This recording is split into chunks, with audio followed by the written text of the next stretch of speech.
Bye-bye.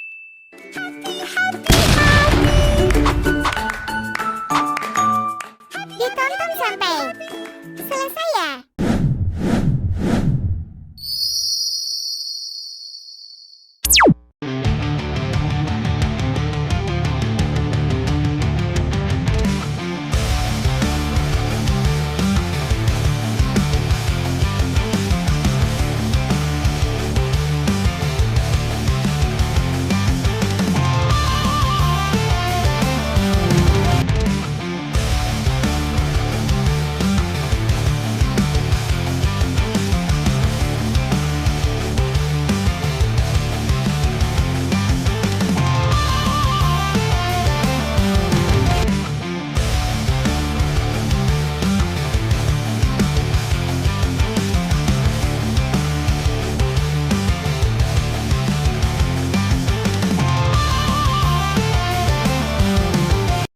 Oke, standby, kamera ready, sound ready, 3, 2, 1, action.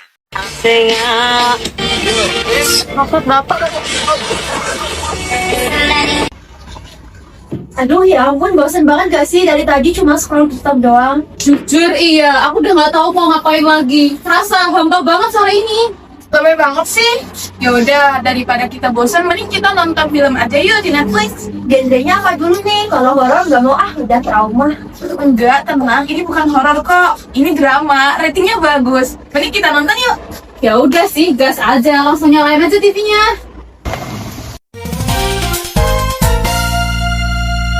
Lah, kok berita? Lah, emangnya TV kamu terakhir dipakai sama siapa? Nah, kayaknya ini lagi bahas kesehatan deh. Kematian akibat kanker serviks. Kanker serviks. Kanker serviks. Di negara Perempuan? Lah, kita dong. Kayaknya ini jauh lebih penting dan menarik deh. Gimana kalau kita nonton ini dulu? Iya sih, mending Netflixnya nanti aja. Ini kayaknya lebih penting. Setuju sih, setuju. Iya, iya.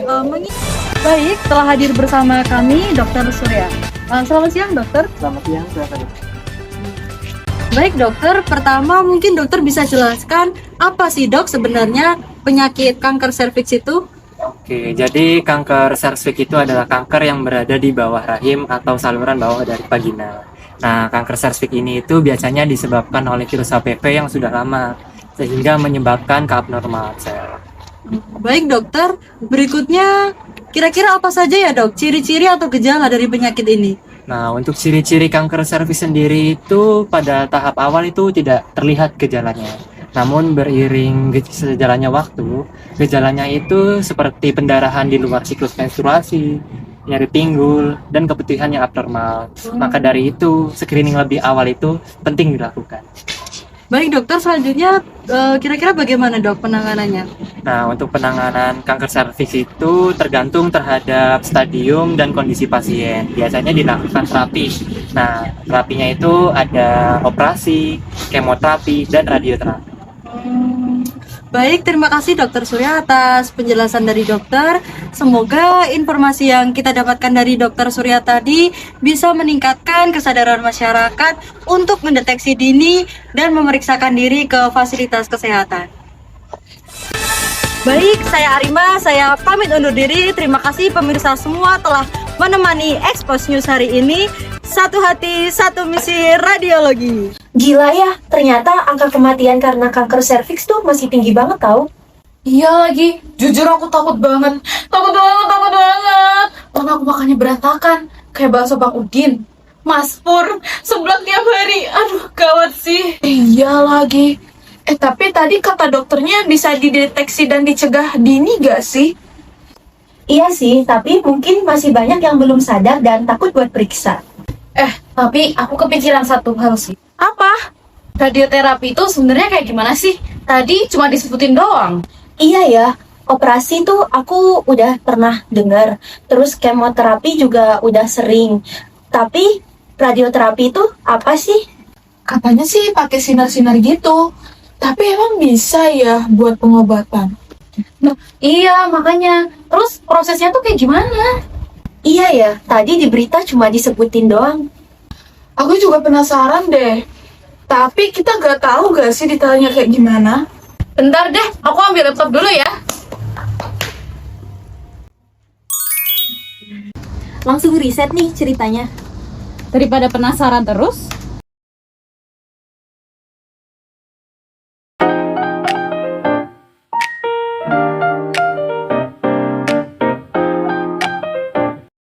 Sekarang kita akan membahas terkait radioterapi.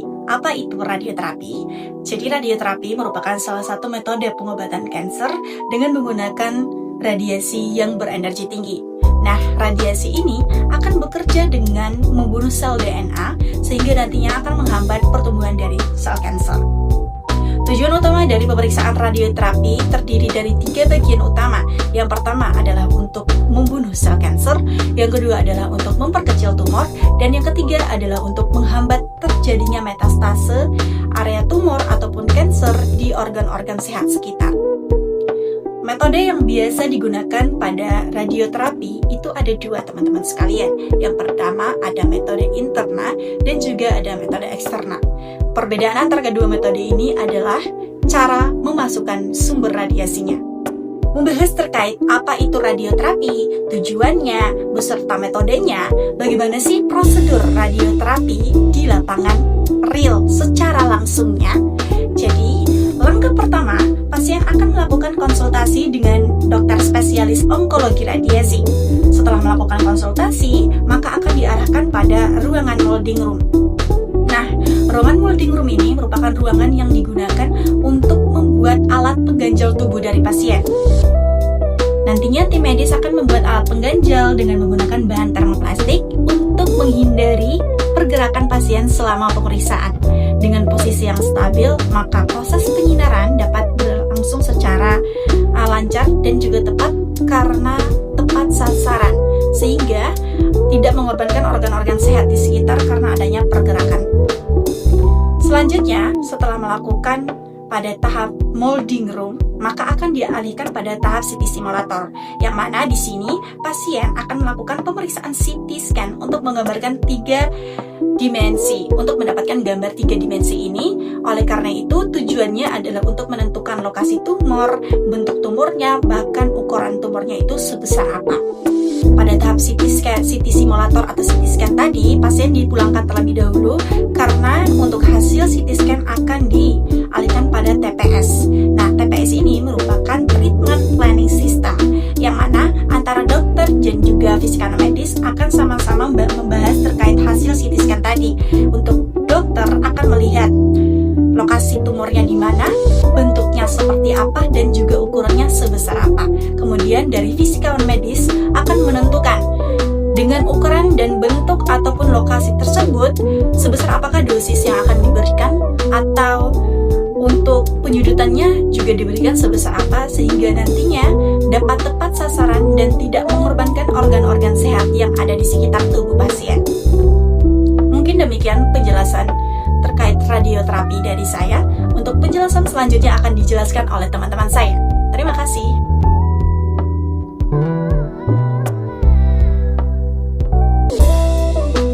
Radioterapi eksternal adalah salah satu metode pengobatan kanker menggunakan radiasi dari luar tubuh pasien untuk menghancurkan sel kanker. Radiasi yang dipancarkan diarahkan ke bagian tubuh pasien yang terdapat tumor atau sel kanker. Pada radioterapi eksternal, radiasi tidak dimasukkan secara khusus ke tubuh pasien. Sebaliknya, radiasi dipancarkan dari luar tubuh pasien menggunakan mesin yang biasa disebut dengan linear accelerator atau LINAC. Sebelum dilakukan penyinaran, dokter dan tim radioterapi melakukan perencanaan menggunakan pemeriksaan pencitraan CT scan dan MRI. Hal ini bertujuan agar radiasi yang dipancarkan tepat mengenai sel tumor dan meminimalkan paparan radiasi kepada jaringan sehat di sekitarnya. Nah, radioterapi eksternal itu ada 4 jenis. Yang pertama, ada 3D CRT. Yang kedua, ada IMTR. Yang ketiga, ada VMIT. Yang keempat, ada IGRT. Nah, untuk pembahasan lebih detailnya akan dijelaskan di part selanjutnya. Oke, sekarang kita masuk ke pembahasan dari jenis radioterapi eksternal yang pertama, yaitu ada 3D CRT atau 3D conventional radiotherapy. Ini merupakan salah satu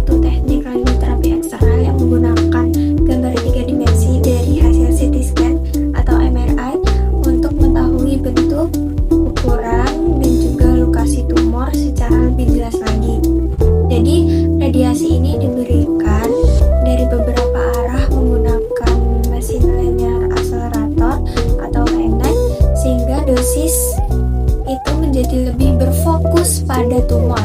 Sementara jaringan yang sehat di sekitarnya itu dapat lebih terlindungi lagi. Jadi teknik ini itu membuat terapi radiasi menjadi lebih tepat sasaran dan membantu meningkatkan pengobatan sekaligus mengurangi efek samping pada jaringan normal. Yang kedua ada intensity modulated radiation therapy. Ini adalah teknik radiasi lanjut yang jauh lebih presisi dibandingkan metode lama. Jika cara lama menggunakan lampu atau senter biasa, IMRT bekerja seperti kumpulan laser kecil yang bisa diredup atau terangkan. Karena saking akuratnya, dokter bisa memberikan dosis tinggi untuk mematikan sel tanpa mengganggu organ sehat lainnya seperti rektum atau kandung kemih. Hal ini membuat pengobatan jauh lebih efektif sekaligus jauh lebih aman untuk efek samping jangka panjang bagi pasien. Yang ketiga ada VMIT atau Volumetric Modulated Arc Therapy, adalah teknik radioterapi modern untuk mengobati kanker dengan menggunakan radiasi berenergi tinggi. Mesin berputar mengelilingi tubuh pasien sambil memberikan radiasi yang diatur oleh komputer agar tepat dan mengenai tumor. Sebelum dilakukannya terapi, pasien melaksanakan pemeriksaan CT scan untuk mengetahui lokasi tumor dan membuat rencana penyinaran. Keunggulan VMIT adalah prosesnya lebih cepat dan radiasi lebih fokus terhadap tumor, sehingga jaringan sehat lebih terlindungi. Baik, selanjutnya ada IGRT atau Image Guided Radiation Therapy, merupakan salah satu teknik pengobatan kanker dengan menggunakan radiasi yang dibantu oleh teknologi pencitraan medis. Pada metode ini, sebelum radiasi diberikan kepada pasien, dokter terlebih dahulu mengambil gambar bagian tubuh yang akan diterapi menggunakan alat pencitraan seperti sinar X atau CT scan khusus. Gambar tersebut digunakan untuk memastikan posisi tumor secara tepat sehingga radiasi dapat diarahkan langsung ke area yang dituju. Teknologi ini penting karena posisi organ tubuh dapat berubah sedikit akibat pernapasan atau pergerakan pasien selama proses terapi. Dengan adanya pencitraan tersebut, tenaga medis dapat memastikan radiasi diarahkan tepat ke lokasi tumor. Hal ini membuat pengobatan menjadi lebih akurat sehingga membantu melindungi jaringan sehat di sekitar tumor dari paparan radiasi yang tidak diperlukan.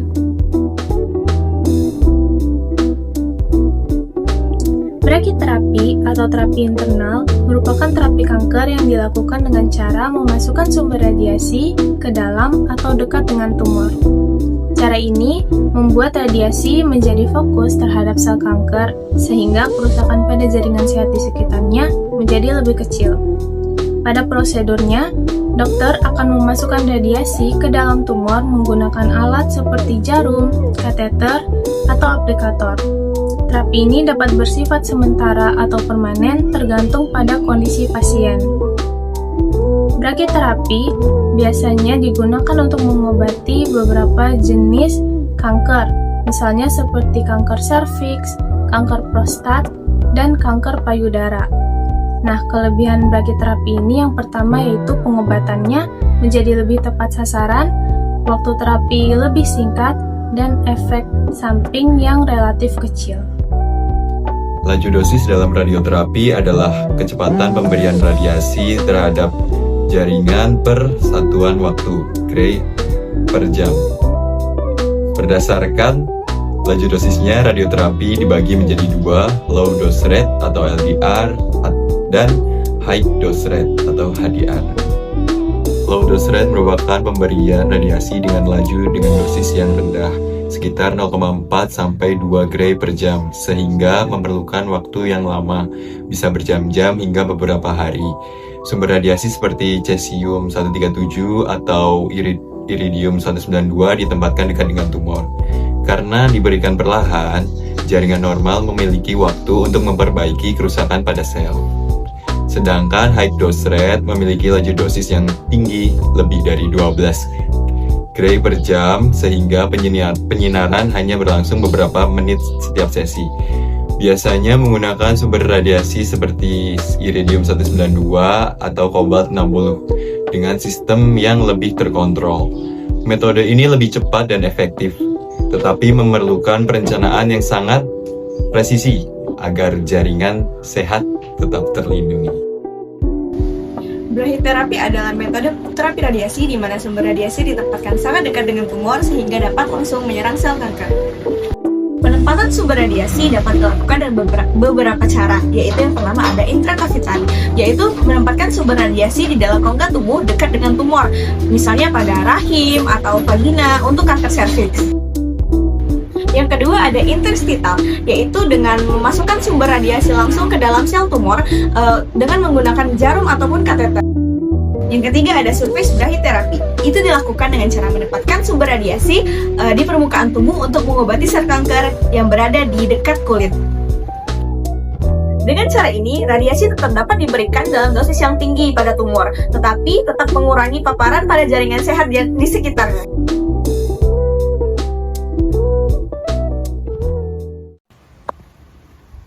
Oh, jadi gitu ya? Sekarang aku baru ngerti nih, radioterapi itu apa. Iya, ternyata radioterapi itu pengobatan kanker yang menggunakan radiasi buat menghancurkan atau menghambat sel pertumbuhan kanker.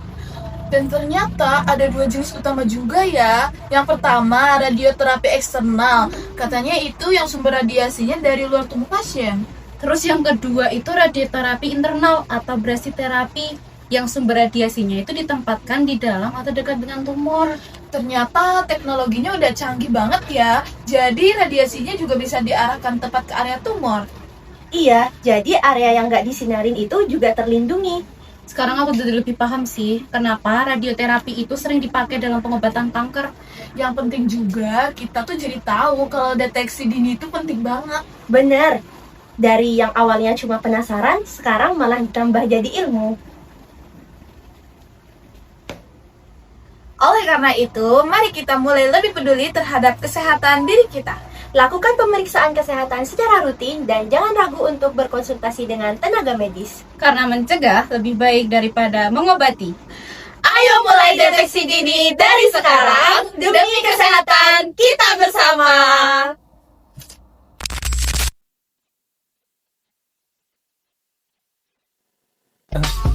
I just had to let you know you're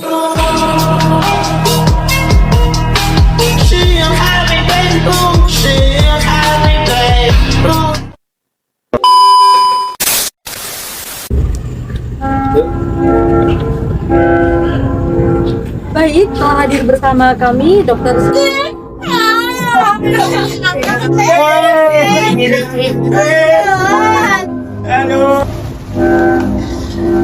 Oleh karena itu, jangan bukan cemas ya kamera dia bisa lakuin. Ya. Bahaya. jangan ketahuan. Apa bentukannya?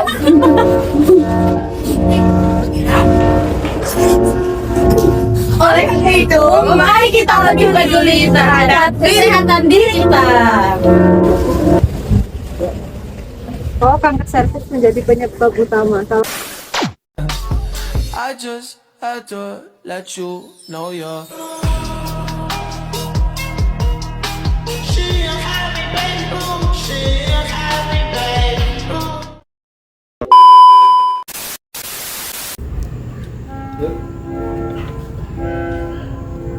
Baik, telah hadir bersama kami Dokter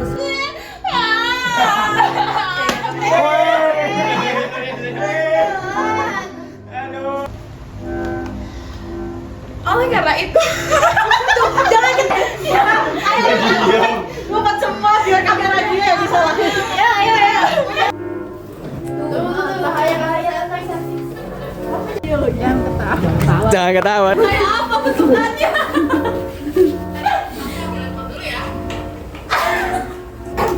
Oleh karena itu, mari kita lebih peduli terhadap kesehatan diri kita. Oh, kanker serviks menjadi penyebab utama.